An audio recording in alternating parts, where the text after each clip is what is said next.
I'll give you a snap preview. No army can never defeat an Air Force. It's not possible. Watu wengi tunasikianga the 1982 coup like an attempt to overthrow the Kenyan government in 1982. Lakini kumbe ni kama kuna version haijawahi tufikia. The guy who has hijacked them at the back with her. But now, the guys who commandeered the aircrafts had no knowledge of jet flight. So they were subjected to some serious G's. They blacked out. There was a coup attempt by few members, junior officers of Kenya Air Force. Na wameshikwa. Na everything is normal. So I thought everything was in normal. We stayed in the mess. Tukaendelea na shughuli zetu. It was Sunday. Tukaanza kucheza sinuka hapo na pale. Sinuka ni nini? Sinuka. Oh, We always talk about the wheels of justice being slow.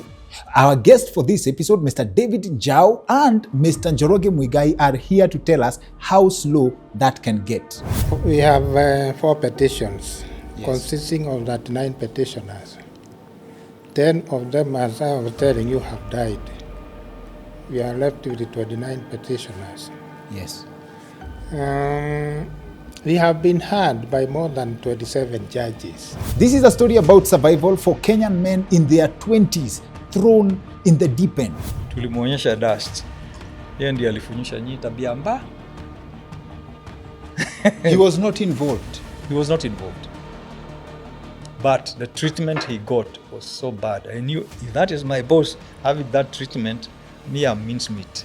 What was it really like to be in the military in the 1970s? We are the last lot to be passed out by Jomo Kenyatta, yeah.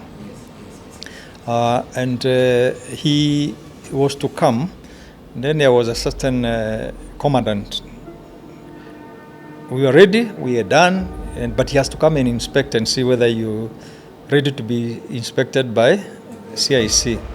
That time you are shining, you're okay, and you know you are going home after all that. Then he comes and says, Badu tosha hii.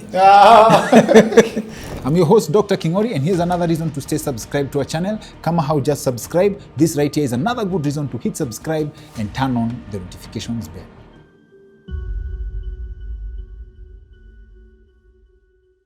Asanteni sana for making time for us. And a special thank you to my friend Leshaz Masaya Mechanuka, #1 Africa, for helping us set this up and for introducing me to you. Actually, I was looking forward to this conversation. And I think it's very important that I bring this up from my point of view. Growing up in school, we used to assume, and people used to talk, and this was before Kenya went to Somalia, that the best job you can have ni joining the military, because Kenya's military hawaendangi vita, inakuanga tu nini. And then David Njau, tukiongea, he mentions that they stopped Idi Amin from invading Kenya. And this is way before I think it's the 80s or in the 70s? 70s. In the 70s. Unajua, most Kenyans have not interacted with that, and I'm ashamed to admit that I don't know how deep this goes. Like when you say this is like ultimate service to country, what does it mean ukisema we stopped Idi Amin from invading Kenya? When I was in service, yes, there was a time when Idi Amin threatened Kenya and said the Ugandan boundary is up to Naivasha. Yes. So, he threatens to come with his soldiers so that he can claim the boundary. So, since I was in service, we were detailed to go and prevent him from entering Kenya. When he heard that all the places in Kenya have been guarded, he did not come. And when you say we stopped him, sio ati mulienda mkamuchomoa huko, ati mulienda mkamukuta. You just had to send a message that asikie runway has been guarded. The runway is in Isili. He can land anywhere. Yeah, you can even come and land at 3. Oh, so you're protecting the runway? We protected the runway, and the other army guys were at the border points. Okay. Mm. Also, it was a show of might, like we jua tu ukikuja, we are ready for you. Yeah. Not like you did anything. Okay. That first of all, that's doing. I'm saying you did not cause any provocation. You just responded to his provocation by showing that he's ready. You know, he had to be alert when somebody threatens our country. Na tulikuwa tumekula ile kiapo cha utii. Yeah, we had to go by that nini. Unakuwa ready. Oath. Yeah. Okay. Yeah. Sawa. And that's why we were employed. What's on your mind right now? As a soldier, unatamani sasa hiyo vita ikam? Do you test what you had practiced for? Ama your readiness is just enough? In fact, nobody wants war to come. But in certain circumstances, when it comes, you have to be ready for it. So we were always alert. Whatever happens in Kenya, we were ready to protect our own country. Hakuna njia ya testing ya kwani hii bunduki na ibebanga ya nini? Pima kitu. As in, hakuna hiyo kabisa. We used to go to the range. But you don't train for the range? You don't train for the range? Una train ndio uume mtu, si ndio? Like sasa hakuna hiyo inakuita kujeni wewe Idi Amin, the news sasa beyond which we appreciate as country, right? That decision, that bravery, I think everyone deserves to appreciate the sacrifice, right? It means you step to the front line to make sure that everyone else can go over their activities kwa kawaida, si ndio? Wale watu wanaishi around Isili hawajui what activity goes on and the decision to make sure that the country is not invaded, right? So now in the mind of the soldier, ile tu ya amujui vile sisi ni wabaya nyinyi. Unajua ni Idi Amin tu anajua. But sasa ile ya news ya walijaribu, hiyo hakuna kabisa. There is none. Hiyo hakuna hiyo. Ati jaribu muone. If I may please. add a bit of that. Yes. What David is talking about is a serious issue guarding the runway. It's a common practice. We have done it in those other deployments. And to bring you closer home, you remember the Entebbe raid? Yes. Yes? Yes. If they had guarded their runway, the Israelis would not have landed. But they landed freely and nicely, and nobody noticed them landing. Yes, that is the importance of guarding the runway. Okay. Yeah, okay. They landed, they taxed to the aprons, and they passed through the exit, and they went and picked the hostages from the hospital where they were held. Remember that? Yes. So it is very important that runways, and it is a common practice. I just wanted to add on to what the importance of guarding the runway. Thank you. So by guarding that, it's unajua, for a layman, we may just see it as just like as a protective, a simple-minded man. Yes. Kwangu, guarding the runway ni mtu akikuja juu aone siwezi shuka hapa apite. It's both a prevention measure and also a strategy. Exactly. Yes. It's a worldwide practiced strategy. Okay. While you have deployed technology to do that, then you have the second layer, now the physical layer. And the reason is simple. They may not use the conventional method. Yes. They can use stealth. Yes. Weaponry. Yes. They can use stealth aircrafts. Yes. And they can land without. So you have to be. Yes. Other than deploying the technological aspect. Yes. The manual aspect is deployed. Yes. Okay. Yeah. And I believe this also goes by extension in terms of training. Yes. Labda mimi nimekuwa influenced sana na movies, but I believe this means, unaona, when we watch Airforce movies, when someone is in an American aircraft, yes, ama when someone is in the bush and anasikia ndege inakuja, yes, they can tell whether that is our plane or not, a friendly or a hostile, even before shooting, right? This is also part of defense training of an Air Force officer ama a military officer. In any formation, that's why here there is a brigade, there is a formation, and this is there's no secret about this. The unit has all those components, and Okay. that's why you see those antennas out there. Yes. And it looks like you're also very well versed with that. Actually, it's called F&F, friendly or foe. Okay. Yeah. Yes. A signal will come, and to be sent out. What is coming? Is it friendly or foe? So if it responds to foe, that is now when alert is heightened. Okay. Yeah. Okay. And then the alert is also sent to the Air Forces. Okay. Yes. Okay. See that there's a situation here we are not sure about, be alert. Okay. Should it continue like 1, 2, 3, and then the nearest Air Force will be forced to act. Okay. I will not go beyond that. You've explained it very well because at least I get to learn something. Mimi nilikuwa nafikiria soja ametrainiwa, hata I didn't think of technology. Ati ukisikia hiyo si yetu. Like unasikia sauti ya ndege. And I always thought, hey, mazi, I would wish to have that. Even in ordinary civil aviation, yes, if the pilot does not respond, then he is declared foe. Even though, that's why the jets will take off, go and confront the pilot. If you don't respond, they will come for you. Yes, they'll come for you. Yes. Yeah, come for you. Okay. Yes, and they'll force you to land, or they'll divert you, or they'll come and do inspection while up there. They can inspect while up there? Yeah, they can inspect. Yeah, they know what kind of aircraft it is. Yeah, they will see the heading, the altitude and all that, and the speed, and the model of the aircraft. Because they are trained, they would know whether this is a fighter, this is a what it is. It's a passenger aircraft. Oh. Yes. And this is sort of to give a benefit of doubt that labda ni radio imeharibika ama masikio yako imefungana. Yes, although ordinarily yes, it is very difficult for aircraft radios to go out. Okay. Yeah, they are always two and a backup. Always two and a backup. Okay, okay, okay.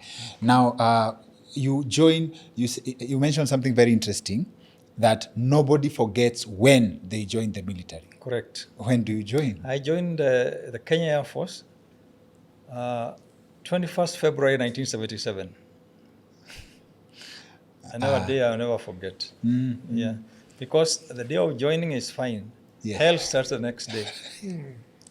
When you land in Lanet. Yes. And me, I joined 29th March 1973. Yes. A few years before. Hell starts the next day. Yes, that's right.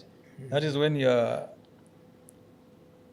to remove the civilian from you. The next day? Yeah, the next day, of course, the next day. Then the first thing is, you gather up, you do not know how to do formation and all that, you're fresh. The first lecture is that you run to the gate, wait for me there. None of you run to the gate, you're running not in any ordinary form or format. And then the instructors come and say, wewe umesoma mpaka wapi? And you say, na wewe, okay. I'm a doctor, I'm a what, yeah. All of you hang those things there. You are nobody now. Daktari upeleke huko. Yes. From today onward, you are not that. Yes. And I believe different people have a different experience with this. If you say hell starts the next day, your next day yenye hell inaanza. If you have second thoughts, do you get a chance, mimi wacha nirudi home? Ama where does the point of no return start? Many people attempt that. Attempt? Yes. But before you start training, you've already signed the attestation, you've signed the papers, because they know that. They know it's going to be difficult. They know you will change your mind. Yes, of course. Yeah, I'll give you an example. I'll not mention name. One of my fellow trainee, when he became tough, he said, mimi niliuliza kuendesha ndege, sikuuliza exercise. Hii maneno ya kuniumiza hapa. Yes. He was from Mombasa. Yeah, you have to go to a basic military training first. Before you get into a plane. Yeah, before you start. For example, if you are a technician, you are a doctor or what, you have to go to basic military training. That's why he is saying the hell starts the next day. And hell is standard. But what he means by hell, Yes. when you start training there, Yes. you are given boots. Those boots, you have to make them shine, so that you can shave with them. You can see your reflection in a Your black reflection boot. and shave with them. And that is every day. You have to iron those the uniform every day and make them that they are clean. You have to shave. You have to go to the field and you take your rifle at 3 a.m. 3 a.m. When you take at 3 a.m. At 5 a.m. you are in the field. So if those between 3 and 9, 3 and 5, you have to make that boot shine like anything else. Because when you go to the field, the first thing the instructor looks is your shoes. You have to see himself. And then you have to see whether you have been shaved. No, that From is... there, you start marching there, mark time, warm up, hot. In the evening, you are very tired. And your boot is dirty. Just imagine you are going to polish it. Yes. For the next day. So it was a tough training, and that's why he says hell starts the next day. Lakini sasa kama 3 a.m., that's the hardest thing so far. Nimesikia kwangu. I'm not saying it's not hard, but based on the information provided, kuamka sinilale mapema. Sinitalala mapema ndio niamke mapema. You know, when you get into the field, yes, start at 5:30.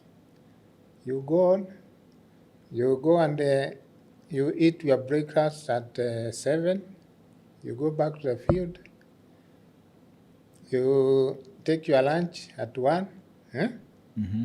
Sasa ikifika saa 10, because of the work you have done, going there, marching here and there, warm-ups, you've got nothing in the stomach.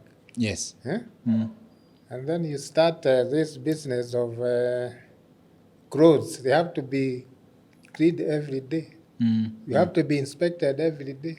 Okay. By the instructors. Okay. And there's something that keeps you going when you say hell starts the next day and you go through with the course till pass out, right? There is something that pushes you. At this, interestingly, you mentioned offset that you join at 23, right? Yes. What pushes you to join the Air Force then? Which, you know why I think it's a big deal? In the early 70s, in the 1970s, education in Kenya, kufika Form 4 was such an achievement, right? So I believe hata hii seme kama job opportunities, and I believe recruitment into the Air Force means you had passed well, you could have gotten another job. Why do you join the Air Force? In fact, one of the reason why I joined the Air Force is one of the guys I was in high school got first division. Those days it was first division. Yes. It was the topmost. Yes. Then he joined the Air Force, and he said, he was my classmate, said, yes. So and so has joined, I think that's a better place, it's a nice place. So yes. I looked forward to joining in the next recruitment. And it was not easy to join the Air Force. You do aptitude tests for 3 weeks, mathematics, yes. All those things. I mean, they make sure that they are taking the best. Yes. Aptitude tests. And aptitude tests have no form. Anything, they can ask anything within a given period of time, yes. to test your response to various situations. So that is why then patriotism you know. Then, as a young man, you've seen those kites up there, you know, flipping up, down, and you've seen that. I mean, you want to be there. So, but when you join is when you know that more than that, there's a lot of training towards it. So when you wake up that time, what is forgotten to say is that the physical fitness Is extreme. is extreme, because you have to be physically fit. Okay. Yeah, and if you remember, one of our senior officers when General Kaiseri died, Yes, yes, yes. there was a certain captain who was talking about it on TV, and he was almost giving up. In fact, he gave up and ran away. You heard that story. Yeah, and they were captured and they were returned. That is the point you are asking. You're captured and returned. Yes, yes, yes. And the other details I will tell you off. Hii najua lazima ikuwe na ma-off camera mingi. So now, you join in 1973, you join in 1977. Yes. Common thing, you guys join when Mzee Jomo Kenyatta is president. This is how far back that is. Yes. Right? Yes. So the Air Force, okay, first of all, I assume all airmen know the aircrafts inside out, right? Most. Or Not all. Not all. Or I shouldn't assume that anyone in the Air Force is a pilot. No. No. Okay. So now We have mechanics. We have cracks. We have cooks. Cooks. We have drivers. We have the Air Force Police. why are you joining the Air Force to go and drive? You join the Air Force kwenda kuendesha gari? Siko ni kwa ndege, si You umesema. need to drive a pilot. Oh. Yes. Okay, sawa. So now you join. When you join, you have 5 years to a bad day. You have around 9 years before a bad experience. And most Kenyans, when wakisikia Air Force in those early stages, those early ages, 1982 coup, right? The experience. And all of you have different stories. How do you get caught up in this mix here, 1982? But first, does it mean from when you joined, 1973 to 1982, you're having fun, umesha pass out, you're having a good time, no incidents, you enjoy the job, hizo vitu zote? In fact, we are enjoying our job. We are enjoying working with the Air Force. Okay. Because there was, let's say, there was no much frustrations. You are given ranks according to your ability. Okay. So it was, I can say that working with the Air Force was okay until 1st August 1982. And you can correct this if I'm wrong, both of you. We assume, tunambuanga, when you join the military in Kenya, you can serve for 9 years, alafu unaweza decide kuenda home ukitaka, ati you have achieved retirement. That's accurate? Yes. So wewe ulikuwa kwa mwaka ya, if you wanted, before 1982, you could have decided, let me go home. Yeah, you see what happened, You signed for 9 years. Yes. And then you add another 3 years. Okay. Then another 3 years. Okay. After 18 years is when you start adding 1 year, one more, depending on how your superiors Yes. Assessed you. In fact, me, I had engaged 3 more years. Or you had done the first 9, so ulikuwa umesign the other 3. When I had the other 3 years. Yes. Yes. Do you know each other in 1982? The both of you? Air Force, Yes. okay. There's a bit, I may go back, Dogo. Okay. You talked about to enjoy and also the working conditions. Yes. It was good because, first of all, the entry level of most people is knowledgeable level. People with some bit of education.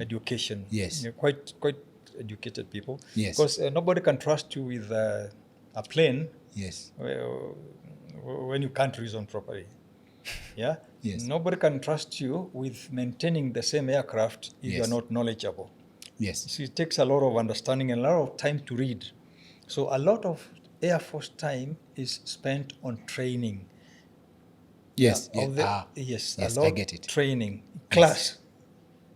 So, like me, I refused to go to the university to join the Air Force. But when I joined the Air Force, I realized, if you fail twice, you are sent away. So ile masomo tulikuwa tunahepa unaikuta huko. Okay. That is how we decided to go back now to the university.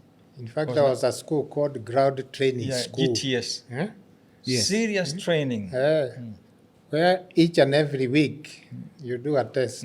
If you get below 60%, Yes. 3 times, you are removed. You go back home. Yeah. No? You are So removed. anyone who amefika mahali pa kupass out, Yes. anyone who serves for this period of time, Yes. inamaanisha consistently you've been passing those exams. Yes. Yes. Yes.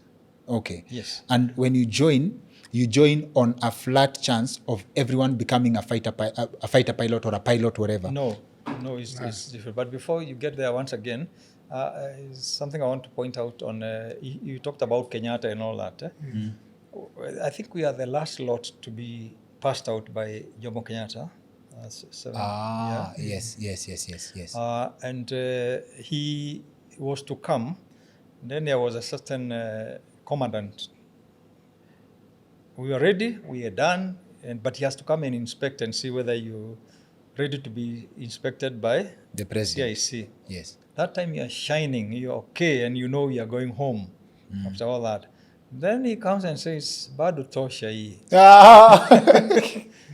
Haijaiva. Now you're standing at attention, and now you don't know next. So you're standing at attention, you have your weapon, the sun is hot, you see people's tears running like this, and there's nothing you can do. You see the Scooby-Doo thing? Yes. Tears. Another 2 weeks is hell. What is he looking at? Ndio aseme hii haijatosha. He was not satisfied that you know the drill well, and also you're not clean enough. Yes. Whoa. Yes. And that happened. There's nothing you can do. He walks away. Yeah. That's the commandant. Yes, the commandant. Yes. Anapiga simu, please stop. The CIC sitaki kuaibika. Don't come. And this sometimes can be based on pure feelings, just probably to test your patience.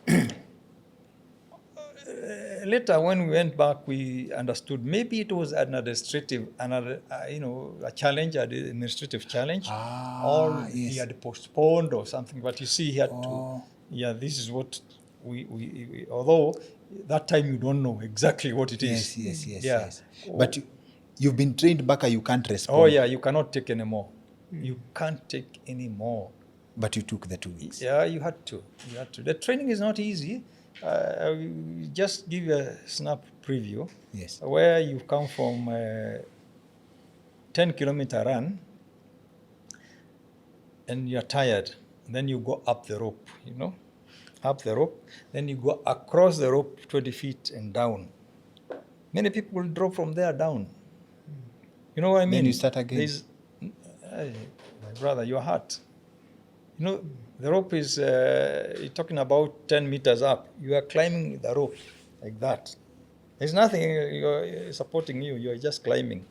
Then you go across another rope, suspended mid-air. Then you come down. But there are people wenye wanawashainia, wale watu wa ushago wenye wamezoea hiyo ni lifestyle, wanapita nayo kabisa. Ama sasa ikifika even common man, by the time you get there, you have some stamina as well. You've developed some stamina. Yeah. Lakini kuchoka ni, sometimes you're not feeling well. Yes. Sometimes you are hurt. Accidents happen. People die. You come from a different breed, and I believe I can quote the former chief of defense in an interview. I watched him, and he said this. Alisema they have a problem in the military now where the recruits wanavunjika mikono na miguu and they can trace it to how people have been raised nowadays, and he attributed it to ati watoto wanabebwa na school bus, wanapelekwa shule, alafu wanatolewa shule, wanarudishwa nyumbani. So by the time wanafika, yes, wanaweza kuwa na hiyo strength, but they have not developed, like hawajakauka kama nyinyi. Strong bones. It's a possibility, yes. Yeah. It's a possibility, yes. It's a possibility. So unaweza sema pia lifestyle of late has contributed. This can qualify the conversation yenye watu wanasema men today are weaker than before.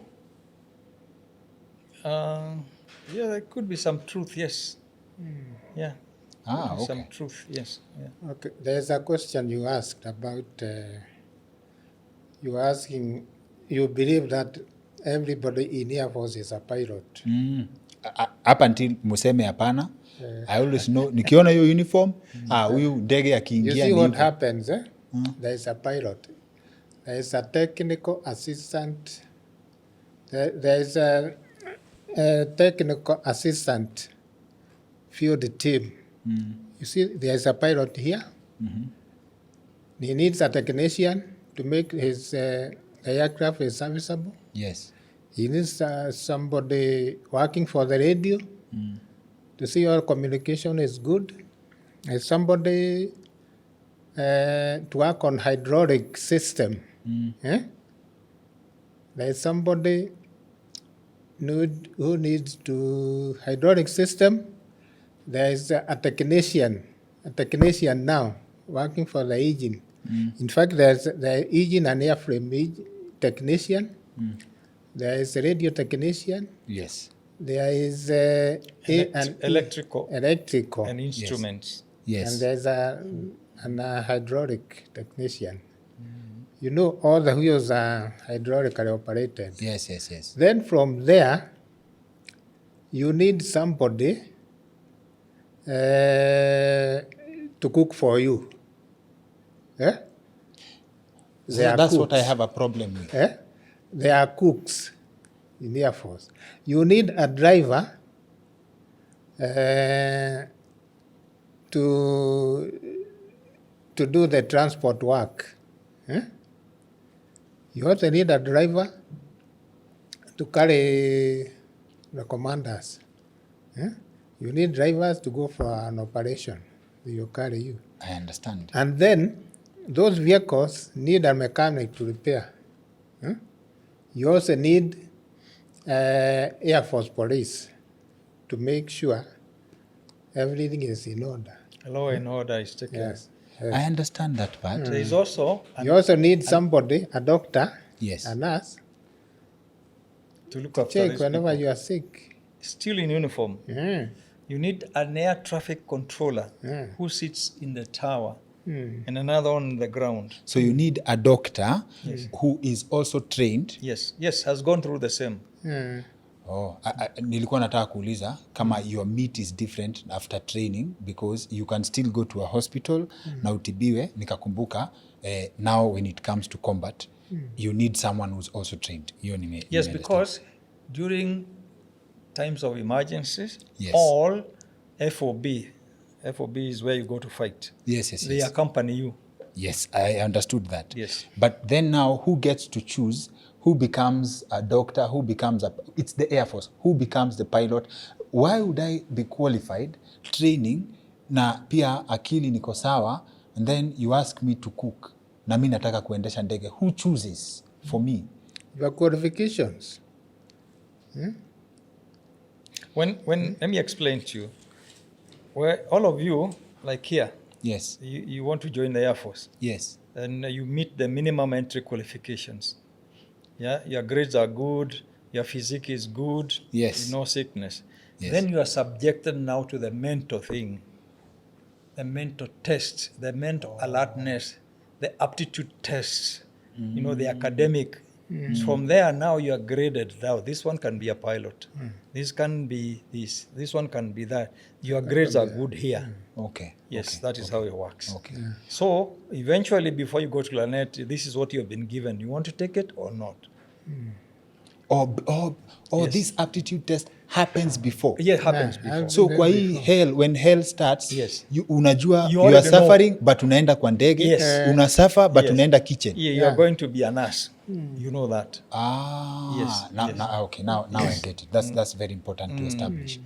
So now, the biggest story about the Air Force happens in 1982, right? And I believe, vile nisema, you both have different stories, okay? What is your 1982 story? My 1982 story Yes. is that I was in Kenya Air Force Isili Yes. when this happened. And I was sleeping in my married quarters. Inaitwa Airmen's Married Quarters. From private to warrant officers, used to say. Yes, yes. I had, while I was sleeping, I had an air raid siren. And Yes. as Njoroge has told you, whenever you hear an air raid siren, Yes. you know things are not good. Yes. You are either being attacked by external forces, so you have to wake up. When I woke up, I went to the armory. As I met the other airmen there, but unfortunately did not get a gun because they were all taken. Okay. Now, what I did, I tried to ask what was happening. Nobody could tell me. So I rushed back to sergeant's mess because I was a sergeant, in order to get some information regarding that silence. It is when I heard over the radio Leonard Mambo Botera say kulikuwa na upiduzi. There was a coup attempt by few junior officers of Kenya Air Force na wameshikwa na everything is normal. So I thought everything was in normal. We stayed in the mess, tukaendelea na shughuli zetu. It was Sunday, tukaanza kucheza sinuka hapo na pale. Sinuka ni nini? Sinuka. Okay. Darts. Yes. Sasa unajua sasa tuliambiwa everything is. Okay.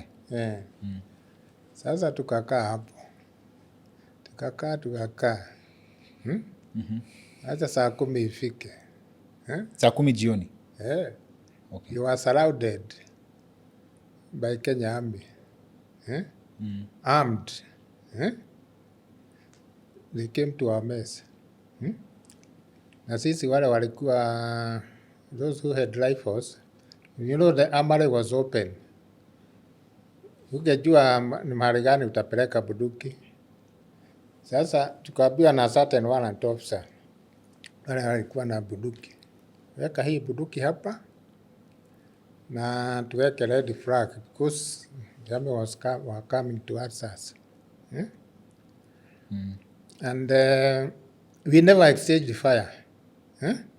Walikuja, watakuta tukiwa peaceful, tukaeleza vile kulikuwa. Sasa they did not hear. They started beating us. Wakatupiga. In fact, we were even asked to crawl on our knees on concrete floors. And then later, we were taken to committee. Committee, we stayed for 3 days without eating. The fourth day, a porridge was brought. No sugar. It was not cooked well. But since we were hungry, we take it. Then it came saa 6, kaletewa kaugari. Then the interrogation started. We were interrogated. In fact, we used to call it screening. Then they were taken to Naivasha. Naivasha was a hell. We were taken in waterlogged cells. They wanted us to They wanted us to say that we were involved with the coup. But we kept on telling them we are not. And we didn't know about that.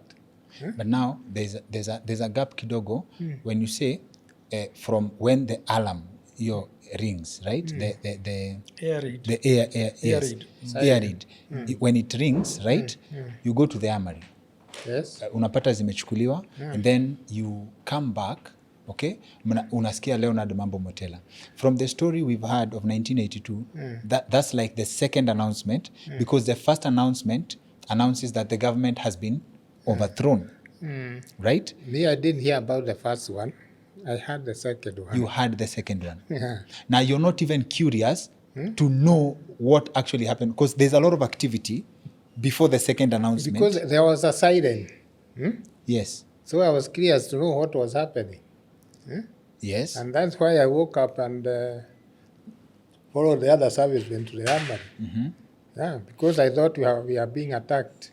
So when the army comes, right? Na muko na mabunduki hapa na kulikuwa na siren, which means it was an attack either internal or external, right?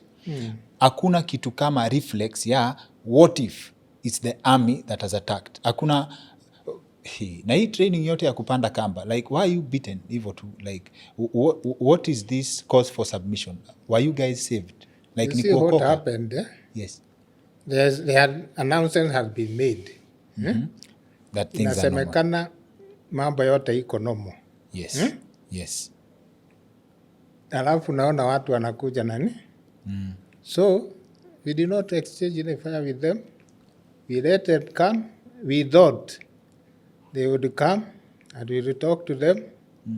Tuambia iko namna hii, iko namna hii. Tumesikia kitu iko kam nini. But they became hostile to us. Sasa now you see. Probably the let's do it sequentially. Yes. The air raid siren goes off Yes. slightly before midnight of 1st of July. Yes. Right? Yes. Now that is when after midnight people are being deployed outside.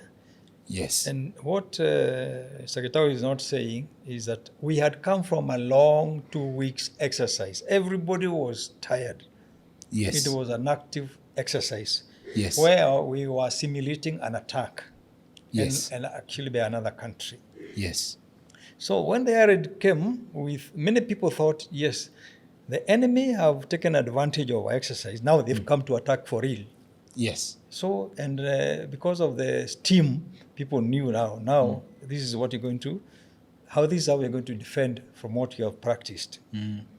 Little they know that somebody had another plan, because nobody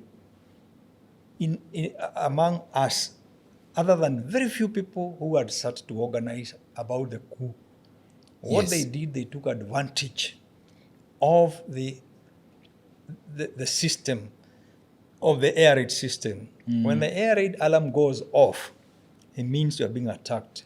Yes. Operations kick in, defined a certain operation mode. Yes. That is now what I was trying to explain to you. Understood. Yes. Understood. Yes. So yes. The same people, the few people are the one who kidnapped the late Mambo and took him to the Voice of Kenya. Yes. By that time, many people are asleep or out there, they didn't hear. They didn't hear the announcement. Only those people who are in their homes, civilians, and those are the people, but most of us didn't hear. Okay. Yeah? Okay. So, but now, coming to your question, being curious is now, after 10-9, that is when we started listening to the radio, what's happening, who is overthrowing, what is happening, who has sanctioned. That is how we started now to know, Allah, it's the Air Force people, how we are here. So that's how people gathered at the sergeant's mess. Okay. And they hoisted a white flag. Because now we are not the red flag as you said. I said white. You said red, but okay. Yeah, fine. Yes. Could have been asleep. Because now, people now started to realize there is a serious issue before us. Okay. Yeah? We had not planned and we did not want to fight. Okay. Yeah. Okay. There was no intention to fight. There was no intention. Yes, no intention to fight. And let me say this, and I really going to be very cautious. Yes. And it is true. Had we thought of fighting back, it will be done very bad. I'll give you a snap preview. No army can ever defeat an Air Force. It's not possible. Because by the time the army person is doing his boots, he's been hit by a rocket. Yeah, so there is no chance. There's no chance. You've answered my question, because I would have asked where this submission comes from. Like, you've been trained. Before we come back to Mr. Gitau, umetrainiwa, right? Yes. Alafu mtu anakuja, we say, Anakushika tu. Anakutandika. For this context, we say anakuvaa. He's wearing you. Now you can respond. This can classify as self-defense. So I almost blamed Mr. Gitau, because this was an opportunity for us to know as Kenyans, training, Air Force na jeshi, tunachezea wapi. You understand? Like, the explanation is that usually we had not sat down and said we are going to do a coup. No, there wasn't. Plus, now when people realized, I'll give you an example of my friend, our best friend. I was with on 31st, whole day in town. We are doing other activities. We came back to base with him. And if you can vouch for somebody, I could vouch for that late brother. He knew nothing. We came back. We went to the mess. The time was VOK. We watched news. Then we went to sleep. We never used to imbibe ourselves. We never used to drink. So the alarm goes off some minutes to midnight. Him and another guy, they were law-abiding askaris. So when an air raid goes off, they ran to the armory and they were deployed. They were armed and they were deployed, because those coup plotters had somehow gotten ranks. Gotten ranks? What does that some mean? higher ranks than most people. They promoted themselves? They promoted themselves, exactly. How does this happen? They had broken into the clothing store, and that's where the ranks are kept. Or rather, when the air raid came off, when it was sounded, everything becomes operational. Even the clothing store, the guy opens. So they just pick. Because they have guns. Unavaa general. Yes. Like, you can, really? Yes, I mean, that's what they did. So now, my friend was deployed to Kileleshwa. Because trucks were being said, you okay, and a Kileleshwa like that. Guard, you are guarding your country against an external enemy. He knew at 9:30, 10, they are overthrowing the government. After now that announcement, he took his weapon to a certain police station I don't want to mention. Then he said, take the serial number. This is what I had. These are the ammunitions. I'm going back to base. Then he joined the rest of the people. He joined us. Why did he drop the weapons there? Because he has realized he has been involved in an activity he had not willingly wanted to. He didn't know. Oh, when he realized. Because there were no clear instructions. The guys, I told you, the guys took advantage of the operational loophole that existed. Yes. So when he realized that is what they were doing, the safest thing was to surrender that weapon to a police station, and he went back to base. Don't walk with that weapon back to base. You can't. Now, that time it was very dangerous. You couldn't. Okay. Yeah. So, and, everybody was using their own, initiative. Because now the situation is as it is. Yes. My friend was taken through the court-martial, through the torture and all that. And I'll tell you about all that. Yes. And he was duped into agreeing he's guilty. He pleaded guilty because he was duped that we know who was involved, we know you are not involved, But now before the judge advocate, the judge was read and he said yes, because he was advised to admit, because we know who you did not, and the only way is for the judge to acquit you, and he's going to acquit you. And he says, yes, I'm guilty. He was jailed for 27 years. He was so annoyed. He started his sentence in Naivasha, then realized now I'm 25, this is 27 years, I'm not worth living. He refused food and died. Many did that.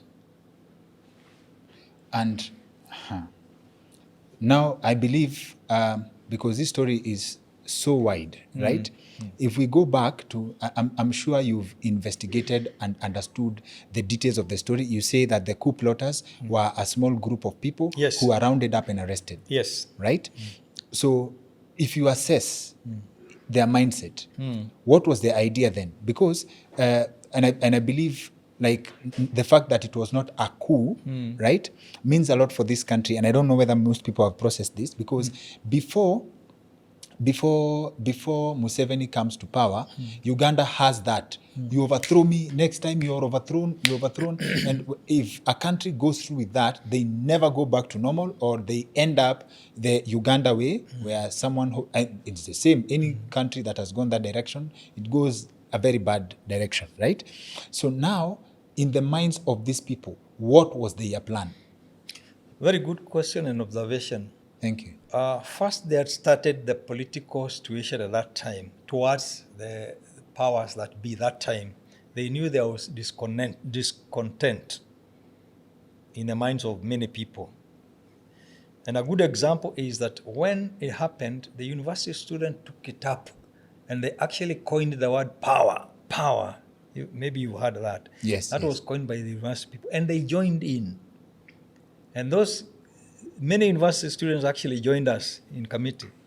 They were also arrested. Yes, that time. Okay. And some of them are in leadership today. I don't want to go into details. So the organizers thought they will start ignite and it will flare up.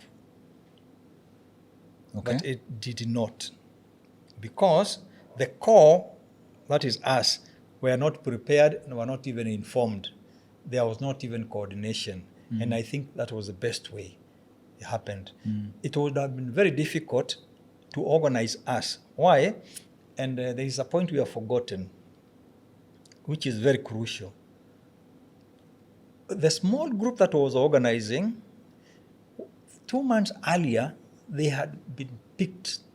They were mooting the idea. The military intelligence corps had already picked that there is something going on. And they had passed it through their ranks, because that's another section now, like he's explaining about pilots, drivers. There is also the military intelligence within our ranks, and they have their own channels. So those who picked, they put it through their channels up to the top level. That is our Air Force commander. The Air Force commander knew that there is something going on within my unit, but he's not the topmost. Now he's got his bosses outside the Air Force. He reported to them. And he told them this is what is happening. And then he reported, then him and his immediate boss went to the he was the CGS that time. His name was, today is CDF, but that time it was CGS, who now reported to the head of state, who knew about it. It will happen with his full knowledge. Right? On 31st of July, there was a show in Nyeri. They all three attended, and they talked about it. This is well captured in a judgment that I can share. And the then Air Force commander was told, leave this matter, we are handling it, you can go to your farm. He went to his farm in Timau. Okay. Right? Because these guys were handling it. Okay. But they did nothing. Is this by design? It was, I think it was by design. They wanted to achieve a certain objective, which they did. Why would they risk losing government? Why would they risk the ripple effect should this idea have worked and things erupted and the university students joined in and it becomes chaos, right? What would they stand to benefit, or things happened the way they hoped things would happen? From where I stand, it was a serious goof on their part. Very serious goof. Okay. They underestimated because they had the knowledge in their fingertips of who was doing it. So they underestimated as to what they would employ to move the masses, right? The masses I mean by the Air Force people. They never imagined that they would set off the air raid siren to set that motion, right? Yes. So that is a failure on their part. Yes. And I don't think they also had imagined what would happen if it is succeeded. They never thought about it. That's why I say it was a serious group. They never thought about it. Yes, because everything was operational. The pilots were at work as usual. However, the coup failed because of the benevolence of the Air Force people. The pilots, the armorers, and the general person at the Air Force, the operatives, they did not support the coup. Yes. Yeah? I'll give you an example, and some of them are alive today. When the coup plotters realized something is amiss and it's not working out very well, they started hijacking jet pilots, right? And forcing them to fly, and also forcing the armorers to arm the aircrafts. They are very dangerous aircrafts, the F-5s. That was my line.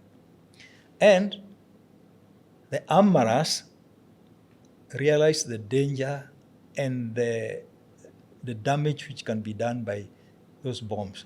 They put the fuses backward front, and they alerted the pilots in a language only them could understood. So the guys who, I don't want to say carjacked, it's an aircraft. There are two types of, and this is open secret. Everybody knows. Yes. F5 are two types in Kenya. There's the F5F and the F5E. F5E is a fighter. F5F is a fighter and a trainer. The difference is that F5E carries only one pilot who does all the things. F5F has two seats, the front and the rear. It can train and it can fight. So the pilot sat at the front, the guy who has hijacked them at the back with her. But now, the guys who commandeered the aircrafts had no knowledge of jet flight. So they were subjected to some serious G's. They blacked out. They were cooks. Yes. So, and it takes very short time, less than 10 minutes from Nanyuki to Nairobi. Yes, less than 10 minutes.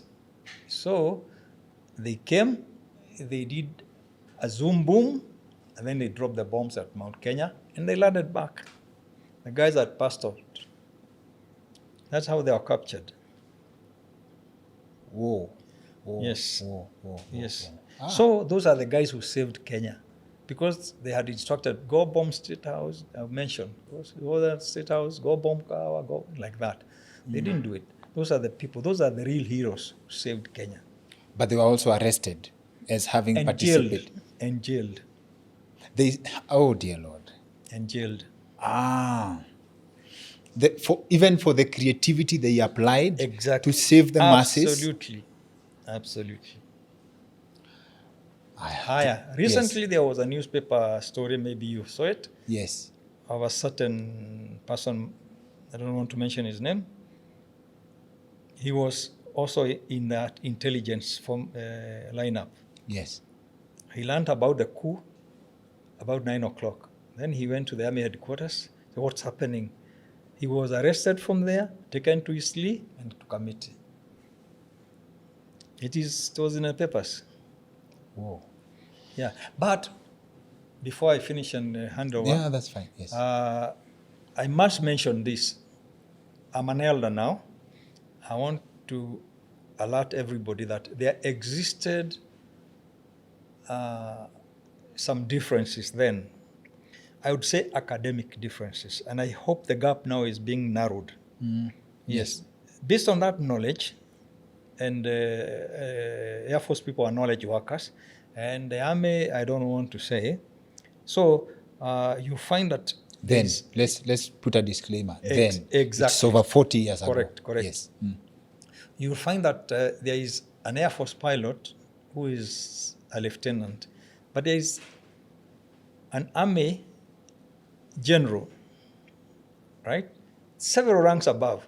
But this pilot, when they are flying, he's in charge of the aircraft. So a general is his subject. So a general would attempt to command the pilot to do unorthodox things, unauthorized, and the pilot would refuse. Once they land back, that is trouble. Yes. You refuse the command. Yes. So you start arguing.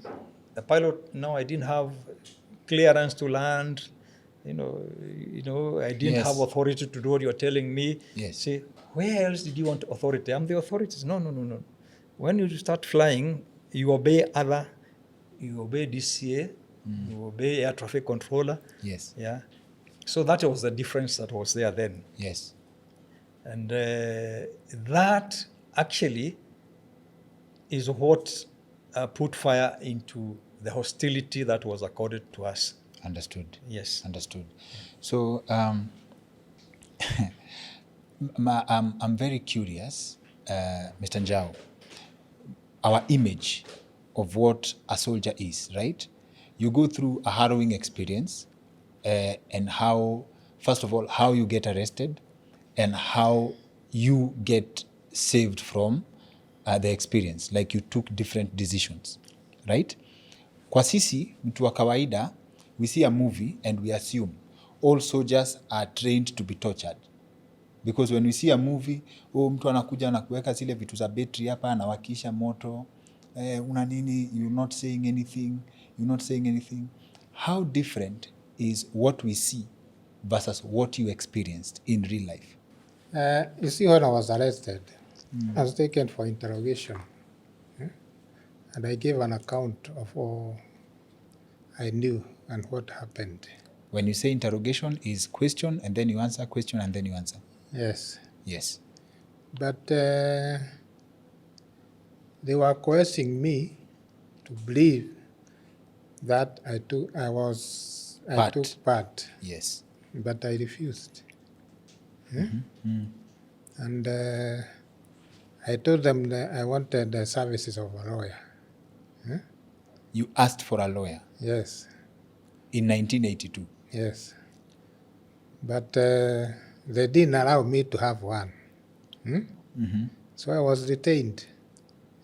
Yes. Until 8 months, I was released without any charges. One of our guests before was an interrogator because alikuwa special branch then when 1982 coup happened. So labda mli cross paths. So interrogation ni Nyayo torture chambers ama ni committee and Naivasha? Naivasha. Or committee and Naivasha?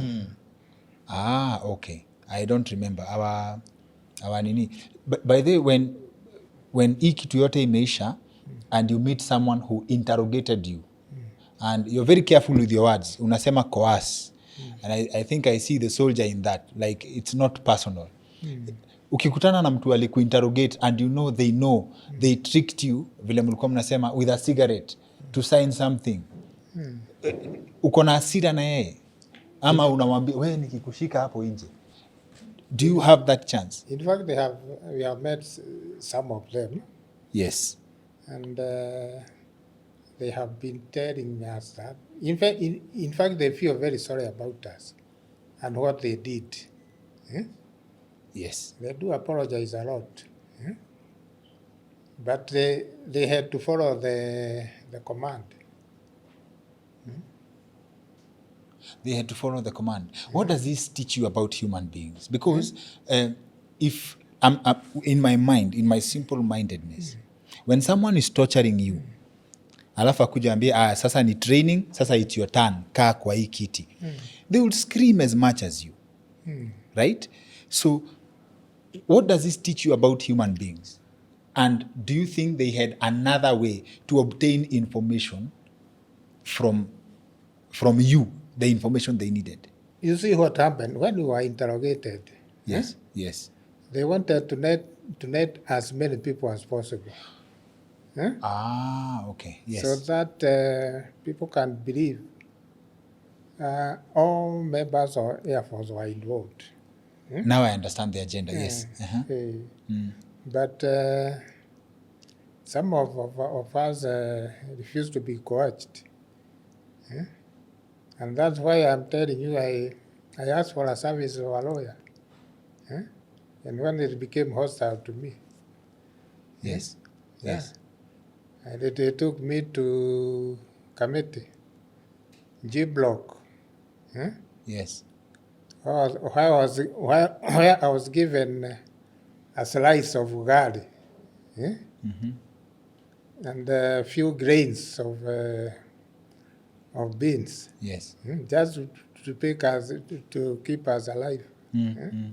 Yeah. Okay. In fact, we used to call it survival diet. Just to keep you alive. Yeah.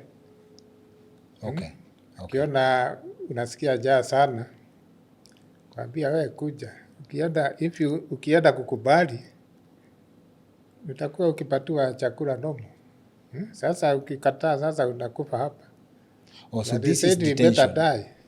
Some of us said we better die. They were very serious with a confession that they just wanted to push you to the limits so that you just accept. You know, they wanted the number. They wanted people to believe that all of us were involved. But it was a small group that was involved. So what do you feel for the person who could not handle the pain and they admitted to doing things they did not do? We have people who served the full term for admitting to things they did not do. They attempted to dupe as many people as possible, to coerce and to use trickery for people, because in a normal legal process, it was not possible to prosecute over 1,000 people.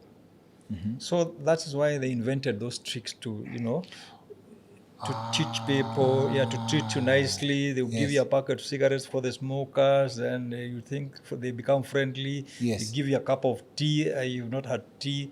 Tea is very dangerous. Even you've not had it for some time. Yes. Or oranges, and they become friends with you. Say Oranges? Yeah, yes. Even eggs. Even eggs. Even eggs there. You see them, they call you to the interrogating table, and you find them eating eggs, and and you wish you Yes. So now, what they did not know is that some of us were ahead and well educated. We made sure that we do not lose ourselves besides the torture. Yes. And we were able to withstand, and we were ready to die. Why? Because we have this conviction. We were never involved, we did not know about it, and we never participated. In any case, we helped the country. We are ready to die in your hands. So you ask about when you meet them outside. We used to meet them, and they would tell us we are following instructions. We knew, and we were wondering how some of you are stupid. They are telling us, how would you admit to something you did not do? You made our work easier, much easier. They have the audacity to tell you that? Yes, they did. Made our work easier. I've been told, and again, this is an open secret. You guys are not trained to arrest. Correct. Kiingia training yenu, haujatrainiwa to negotiate. Correct. Right? Where does this civility come from, where someone admits to have wronged you, and wakona, they can come from a place to tell you that, you are, it's like, it's your fault. Wewe ulikubali. You understand? It's like someone admitting to that. Where is this civility not to respond as a normal human being? Because most of us, and in fact, that's a very nice question. Thank you. It shows you that we were law-abiding citizens. Nobody, very few, if any, I am not aware myself of anybody who's been caught up in any mess after the 1982. No crime, no offense. In fact, sisi ni raia wema. Okay? For 43 years. For 43 years. Yes. Only that the reason why many people are caught up in that web is that life in prison, like you already know, is not a very nice life. We were isolated. We were held incommunicado for many, many months, and we are being threatened. Yeah? A guy will come and tell you, oh, umekataa, I'm the state. In this hand I have jail, in this one I have detention. Choose one. Then he says, oh, there's a third one. There's another third option. You can fly. Yes. Kama ndege. To heaven. out of now the prison walls. Naivasha. Yes. You know, then he goes ahead to explain to you, I'm the state, in this hand I have jail, in this one I have detention. Is the only way out. Tell me which one you want. Then he goes ahead to explain to you, jail, you know when you'll come out. Even if it's 30 years. But detention, you don't know. Choose one. That's the difference between jail and detention for someone who doesn't know. Yes. Someone can be in detention for 40 years. So many people chose to be in jail because we are being told, jail, you eat well, and you sleep, and you work. So people are longing for that.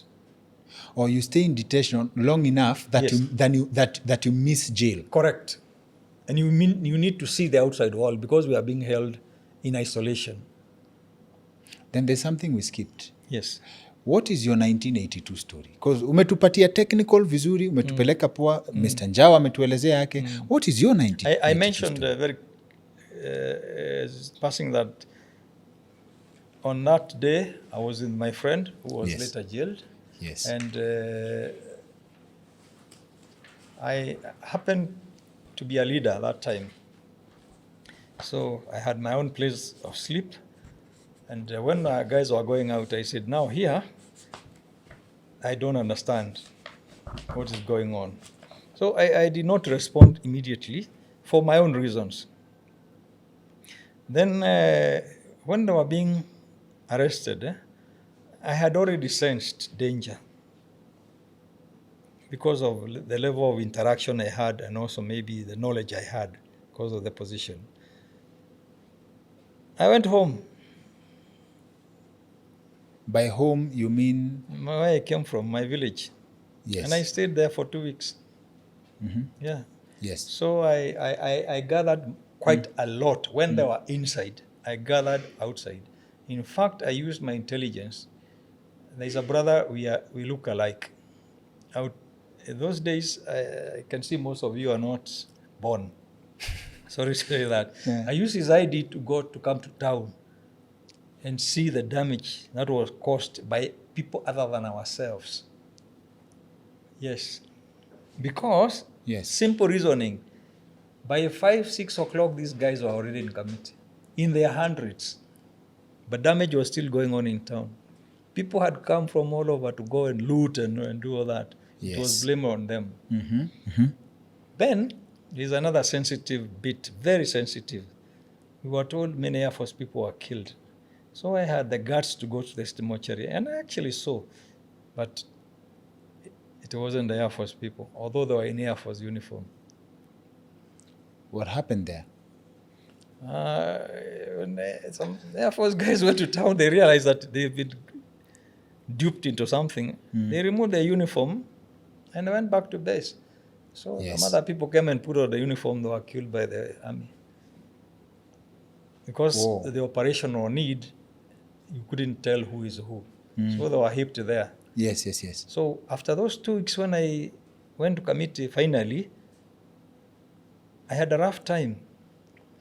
How do you go to committee? Now when him to intelligence. Kwanza, I'm enjoying this cleverness. So you could have lived as your brother till things cool down. No. The pressure became too much at home. What does that mean? That ukipatikana na moja hao, nyinyi wote mnashikwa, mnafungwa. If we get one of those people in your premises, so it became... So you surrendered? So I surrendered. Okay. Yeah. Horror started that same night. Kahawa, bila nguo, the whole night unalala nje kwa uwanja. Ulijipeleka wapi? Base? Ulirudi base? Hapana. Yeah. I went through the system. My father was an administrator. Yes. He was a DO before. Yes. So he knew in situation like that, chief, sub-chief, chief, DO, police station to Kiambu, Kiambu to Kamiti. And now your story changes because you've disappeared for 2 weeks. Yes. Where were you? Good. I escaped, and this is what I tell young, and you are touched about the young generation, and I will still now touch on it and tell people, always speak your truth. Always speak, yet no matter the condition and the situation you are in, speak your truth. Okay.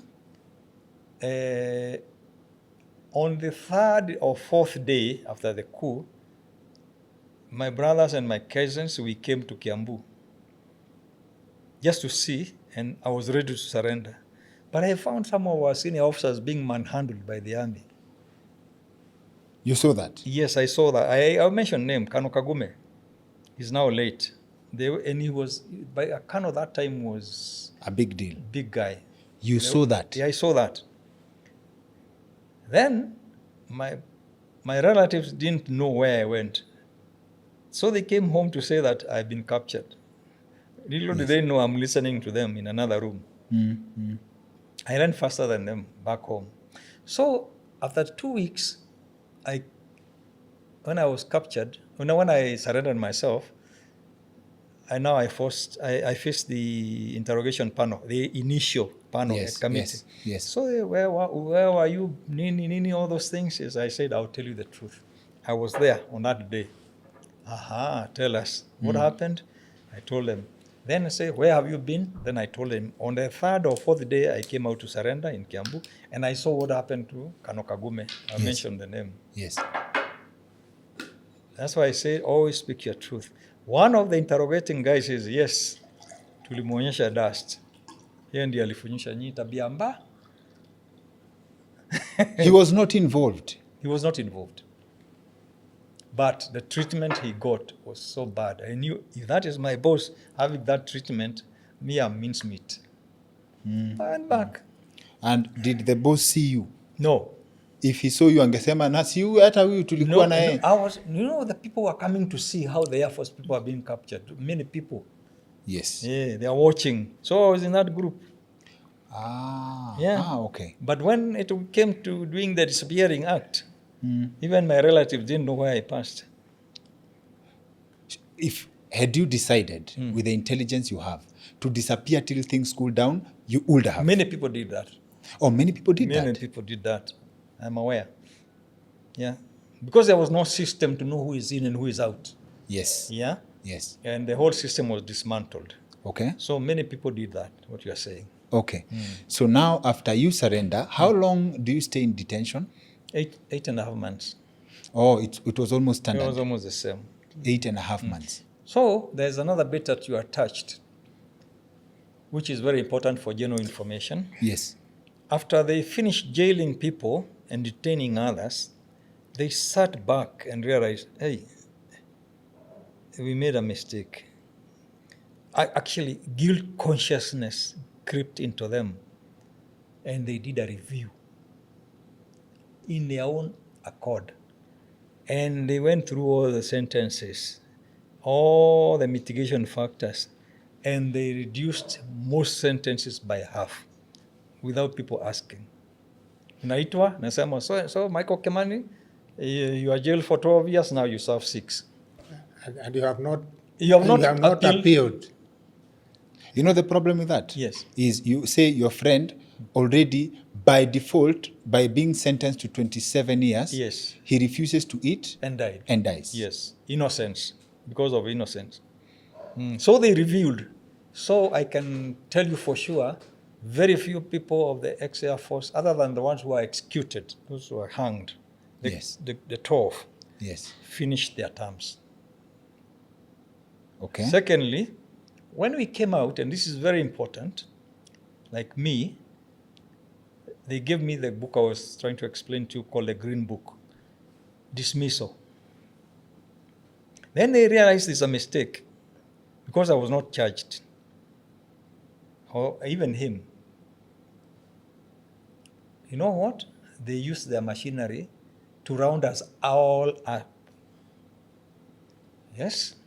And they confiscated the books and they gave us new books. Service no longer required. And that's what I have today. What was written But clever on the me, first? like you're trying to describe me, Yes, I had taken photocopies of the other one, the original one. the original one. What was written in the first book? Dismissal. No other explanation. Nothing else. Dismissed from the armed forces, from the Kenya Air Force. Yes. So when we took our matter to court, I presented both to the judge. Okay. So he was asking which one is which now here. Yes. Yeah. And So those are the goofs I'm talking about. okay. So where does the decision, because this is also an interesting part and also important part, Yes. where does the decision to sue the government come? Very interesting. I hope my senior here will let me explain. Yes. And most of the people around don't know what happened. And you'll give me a few minutes to explain. Only 1st of August, there was an attempted coup by a few people. It was on a Sunday. Monday, Tuesday, Yes. following Tuesday, Yes. they changed the name of Kenya Air Force to 82 Air Force, Okay. right? And they Yes. changed the uniform, and they changed the logo, and they changed the colors. They forgot to change the law and the Constitution. Because the Constitution says there shall be a Kenya Army, Kenya Air Force, and Kenya Navy. There's no 82 Air Force. Down the line, 13 years later, a guy steals money in the Air Force. Another clever guy. And he's taken to court before Justice Akila Nawakiumi.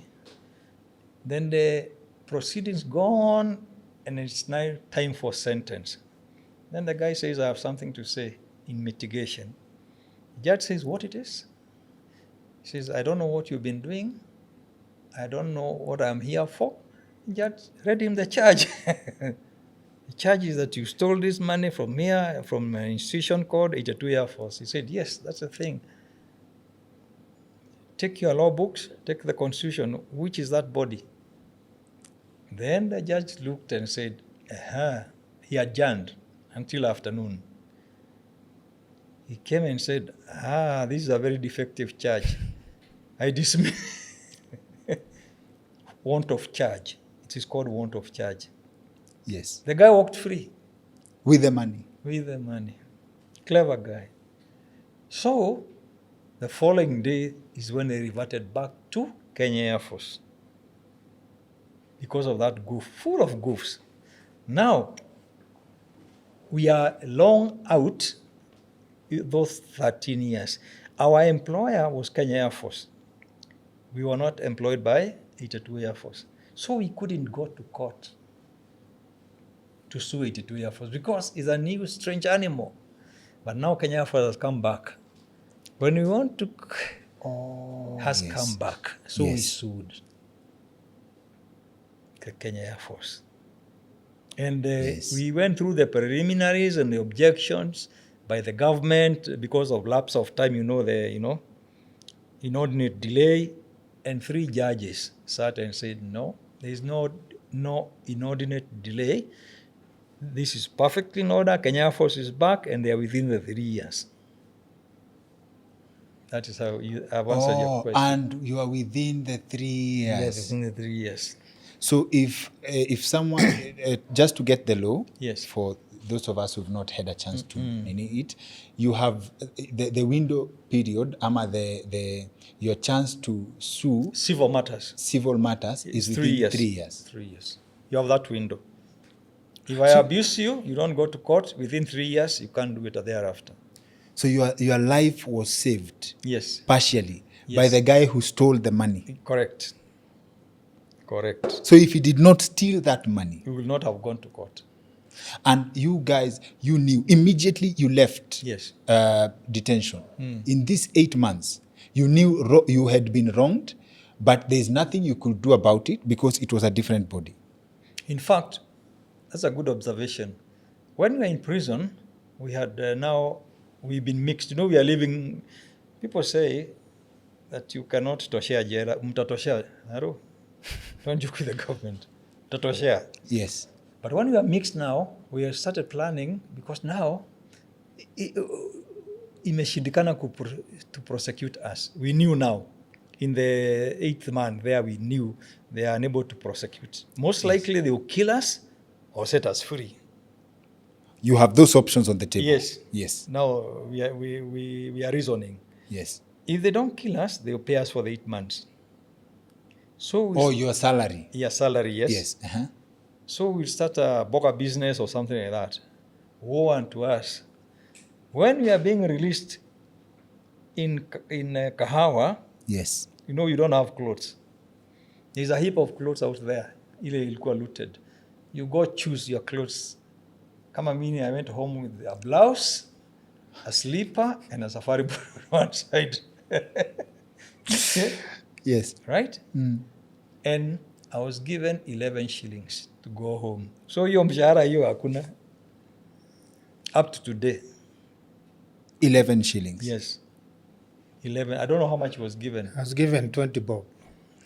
Kwenda kwenu.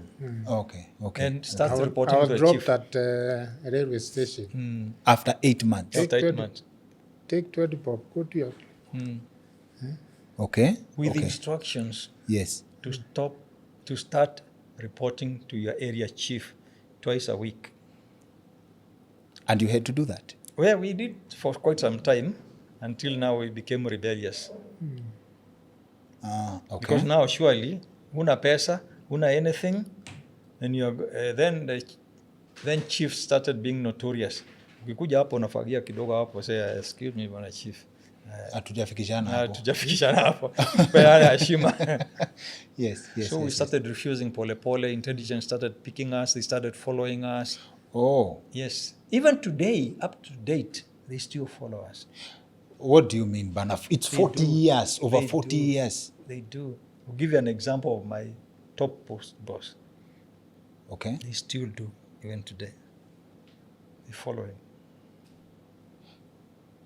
Over 42 years? They do. First of all, you've sued the government and we get to compensation. Yes. Like you've been awarded money Yes. because of wrongful accusation. Yes. Of false accusations. Torture. And torture. Right?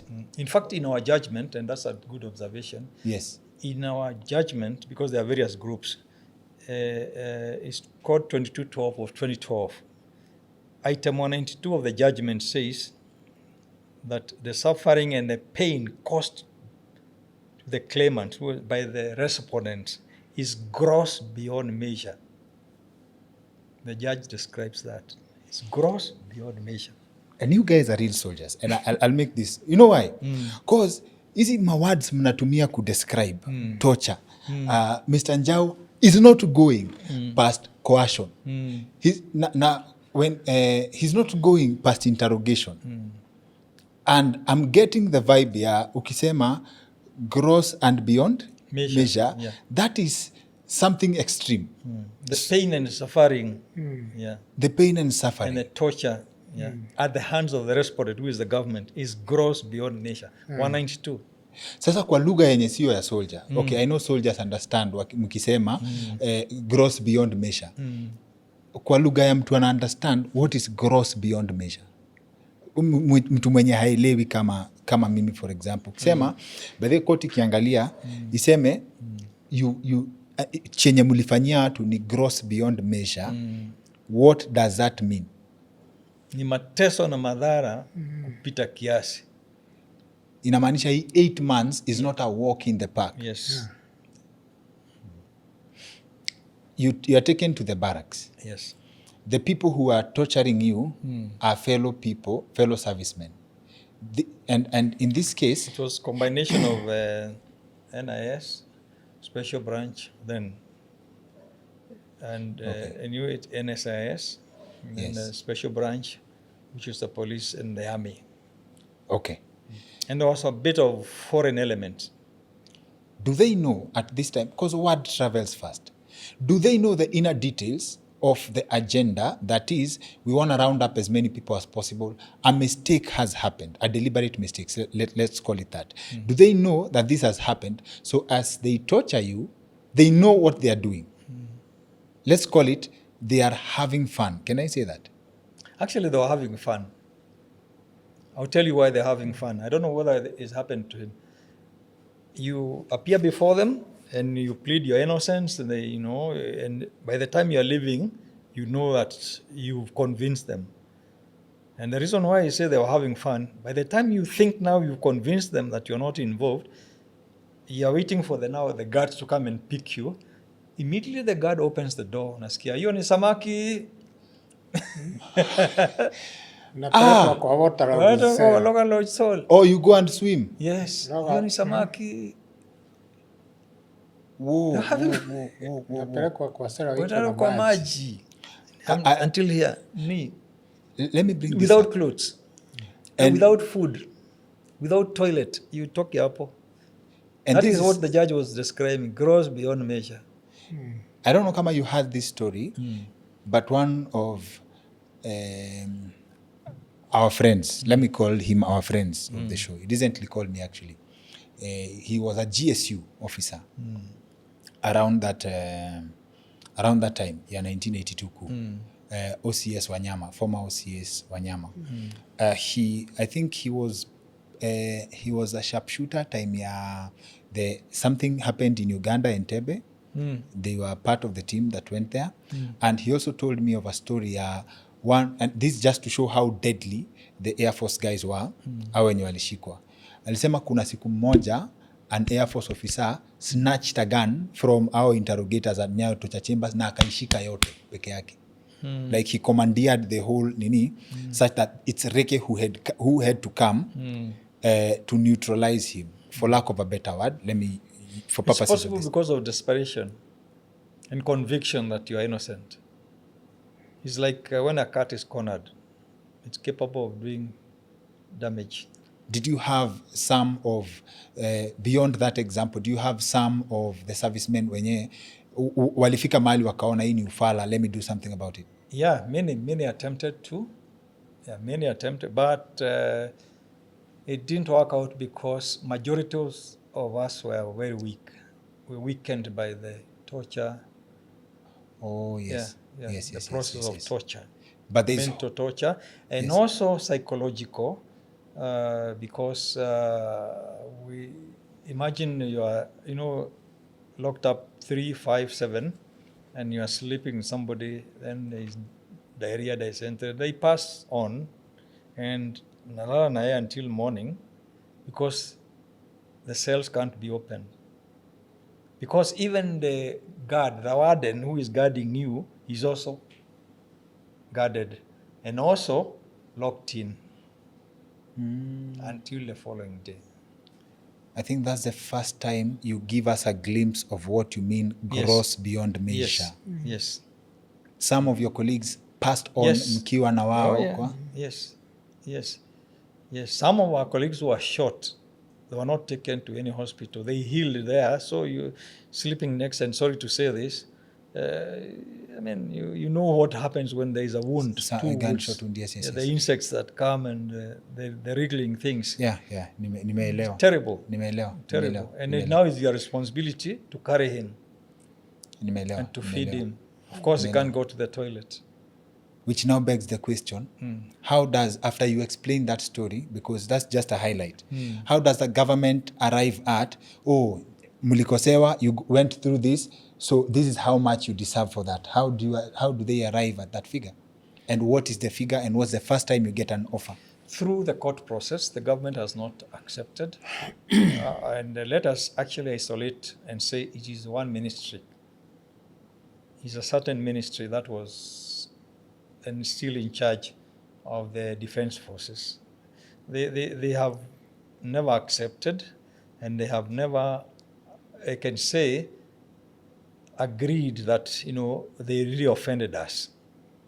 Yeah, and the other important bit is that they have misconception that compensating us is setting a bad example within the other ranks. So they have that believe, which is not correct. And we have tried to convince them, we have tried to persuade them through our lawyers, and nothing has happened so far. That's why we are hurting up to date. Yes. Okay, let's go back to when we were released from prison, and we were never taken back to our station to collect our personal belongings, which included academic certificates, personal items, even some of us had share certificates. We were never allowed to go back and collect them. So it was very hard for us to get employment. And some of us had to be cleared. Like me, the place where I went to look for a job, they asked for a clearance certificate. In fact, they wrote to the Minister of Defense. They said that we employed this person, and according to the government regulation, we need to have a clearance from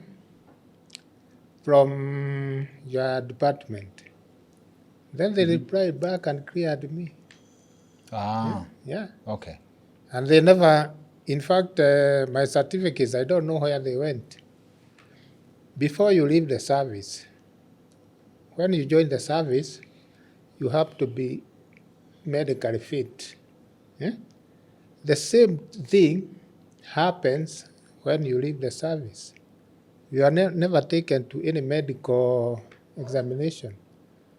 So most of us, most of us inherited some diseases from prison because they are supposed tuliingia huko tukiwa wazima, tukitoka huko lazima tutoke tukiwa wazima. Okay. There were very many members of the ex-Kenya Air Force. Yes. Now, before I'd explained to you about the episode of 82 Air Force to Kenya Air Force, a group of 284, and the dismissal tactics that were used. Yeah, you're given money, go.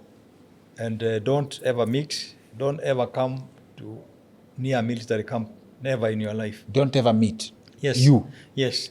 Okay.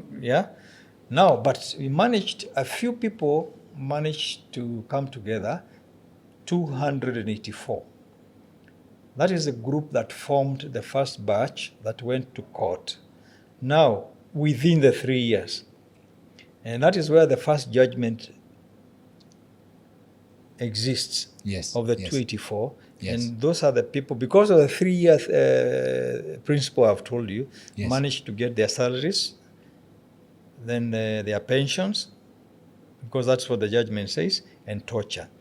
Other groups, many, when they realized that now it can happen, they started now forming themselves and going to court. But they were outside the 3 years. So they could only sue for constitutional issue. That is torture, which has no time limit. That's why the Mau Maus were being paid after so many years. Yes. Constitutional issues have no time limit. Yes. So there are many groups like that, 10, 15, 9, 10, 15, like that. Yeah, so I've explained to you. Understood. So there are many awards which have been had in total. In fact, I was doing that sum by a total of 19 judges, different judges. Yes. Some of them now sitting in the Supreme Court, a majority of them sitting in the Court of Appeal, and still other judges. Yes. You will hear the first case, the government is not satisfied, they'll go to the Court of Appeal, it is dismissed, like that. And some judges are sitting in the Supreme Court.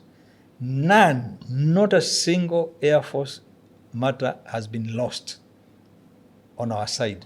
The government has been losing through and through and through. Why? Because it is simple. Procedures were not followed, right? Number two, they assumed that they're above the law, so they did not respond. And number three, they disrespected the court process. Thank Okay. you. Yes. If I can talk of our petition, we have 4 petitions Yes. consisting of that 9 petitioners. 10 of them, as I was telling you, have died. We are left with the 29 petitioners. Yes. We have been heard by more than 27 judges. If I can count them for you, there is a judge who made a ruling. That is one judge. There is a judge who gave an order against the government. That is another judge. What was the ruling? The judge who made the ruling, what was the ruling? For us to be awarded. Then there are 3 judges, Court of Appeal, Conquer the same. Those are 5 judges. Yes. Then there is, we filed judicial review in order to compel the accounting officer, Minister of Defense, to pay. That's on another judge. Those are 6 judges. We have filed And all that contempt. time, there is a representative from the Minister of Defense. There is contempt of court heard by another judge. Those are 7 judges. If you multiply 7 judges times 4, those are 28 judges. Yeah. Almost half of the judiciary has dealt with one case. But all these judgments are towards one goal. You are wronged, you need to be compensated. Yeah, they are to one goal, all of them. Even the PS now has been found in contempt of court. And he is awaiting sentencing. On the 29th, in fact, inviting you to attend court on the 29th of April, where he has been ordered to present himself in person in court for mitigation and sentencing. Milimani. PS defense, yes. Okay. We will share with you the ruling, the judgment. It's live. It's live. And it has been served on him. We have arrest warrants as well. We have orders of mandamus. And he is I have a copy. So you've been following this since Moi was in power? Yes. Yes. Yes. Yes, because we went to court. Our matter, which is the oldest, it was originally 548 of 1995. Not resolved mpaka leo as we speak, 2025. More than. Yes. 548 of 1995. That was the cost list of our matter, which later changed to 2212 or 2012, and I'll give you the explanation. After the new constitution, our matter was still in court. The judges sat, they had a caucus. They said this Airforce matter is a serious issue. And it is touching on constitutional and human rights and employment. The best court is the Employment and Labor Relations Court. We resisted in court. Because we had the knowledge before that the labor court was only for labor matters. It's not even a high court. Until we were convinced by that caucus of judges. Now the ERC is a full high court with its powers as a high court. Yes. Headed by a principal judge. Okay.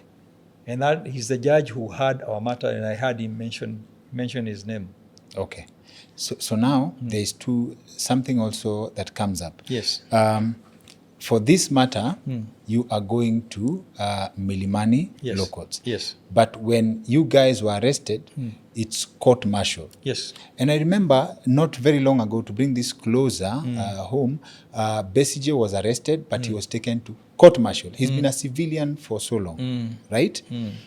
What's the difference here? Like court-martial na civilian, especially, court-martial na civilian. That was a misnomer.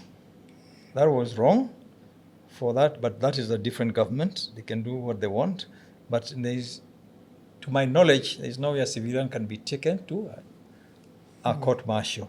That's a soldier.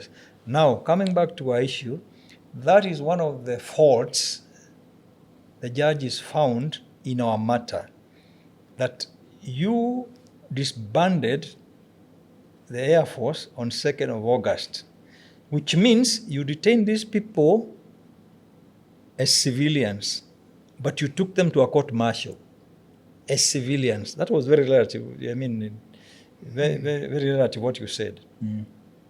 You took those people to a court-martial and not in uniform, because we didn't have uniform. How? You get the sequence. Yes. 2nd of August, you changed, and you changed the Air Force to Air Force. And you dismissed these people because that is what the certificate says. But 8 months later, you took them to a court-martial without uniform, as it says in the regulations, without uniform and without representation. How did you take them to a court-martial when they are civilians? Because they are civilians by the time you are being taken to court-martial. Yes. It shouldn't have happened. Now that Okay. answers you, the Museveni Even issue. that Understood. book, Yes. there's a certificate, that the one he's talking about, Yes. the green book or red book, whichever you call it. Yes. It is clearly written, date of discharge, Yes. 1st August 1982. 1982. Yes. Yeah, that's So, what it is written. how are Yes. people being tried after discharge? In court martial. And When you are court-martial? discharged, 1st August 1982, you automatically become a A civilian. civilian. You cannot take into a court-martial. And you guys have overcome, like, are you not human beings? Ama, this is where the training comes. You overcome bitterness. Yes, you've been trained to use a gun. You've been trained to, nini, you never get tempted to take the law into your own hands at all. Yes. And final question, would you allow your child to join the disciplined forces? For me, yes. But there are lots of benefits, lots of training. I wouldn't be what I am had I not gone through the military training. The traveling that I've done worldwide, it was as a result of joining the Air Force. The exposure. That was, I can say, an accident that happened. I wasn't prepared for it. It wasn't my fault. I was caught in what we call crossfire. But the benefits outweigh the discomfort. Long way. Yes. In the interest of time, I'll not even get into the details because your story is tena a whole new different scenario because you also served in Iraq. Tena ni story ingine tena. Yes, I did. You served after leaving the Kenya government. Yes. You got a chance to serve in the military, By US. the U.S. Department of State. Okay. Yeah. Poleni sana for that experience. Yes. What I would urge as a closing remarks is that this is our government and we have no quarrel, but I would urge them to actually follow the law and also honor the citizen because we did the honorable thing. We didn't fight back. We did not raise issues. We followed the law. We went to court, normal, and we've since been good citizens. They should reciprocate and do what the law says. And I also want to finish by quoting remarks, very recent by the head of state, that government officials should respect judicial decisions. That's what I close at. Asante. Okay, I have also another quote. I can say, when a citizen of the Republic of Kenya obtains a court order and that order is disobeyed or ignored by a state official, the right to access justice is undermined because it further attacks the effectiveness of the legal system of which ordinary citizens of Kenya rely to have their rights and legal duties enforced. Understood. That is plain, simple, and direct. Yes. And this, the legal system is an arm of the government. Understood. I did not tell you that we also petition Parliament. And Parliament, the Committee of National Defense and Foreign Relations, in Senate they have 10 members. National Assembly are 10 members. and they all anonymously ordered the PS, Minister of Defense, to pay us within the 60 days. But up to now, they have not. When we filed in the Senate, it was Professor Kithure Kindiki who was the speaker of that time. And he is the one who ordered the committee to look into a matter. And then they came back. They came back with their verdict that we should pay it within 60 days. And among those committee members of the Senate, there was one member who is the Speaker of the National Assembly today. He was also a member, and he also recommended that we should be paid. I believe they are watching. Huh? I believe they are watching. Na wamesikia hiyo mambo ya court orders. And I think Kenyans can also be the judge of that story. I think it's a painful experience. You'll never wish on anyone. My friend Kingsley Litali wa Crime Shield podcast is a former KDF officer. Okay. Na kuna siku niliota nimejoin KDF and he was a trainer there and it was a nightmare for me because one of my greatest fears ni nimesikia hiyo kwa training. There is something nasikianga ya training, I'll not say it. Ilifanya niingie baridi. It was a dream that almost seemed real. And I was scared, and I think it heightened my respect for the people who sign up to go serve the country at that level. So I understand. Okay. In fact, hata sijui kama my mind can comprehend the kind of sacrifice it takes to carry pain for all those many years, and especially fresh wounds every time, for waiting for money that never comes. Mtu akwambie nitakutumia 500 by jioni. Kwanza comrades wanajua. Mtu anaweza piga simu 10.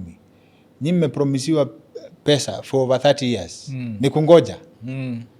Mungu awasaidie. Thank you very much. Asanteni sana. Okay, thank you. Haya.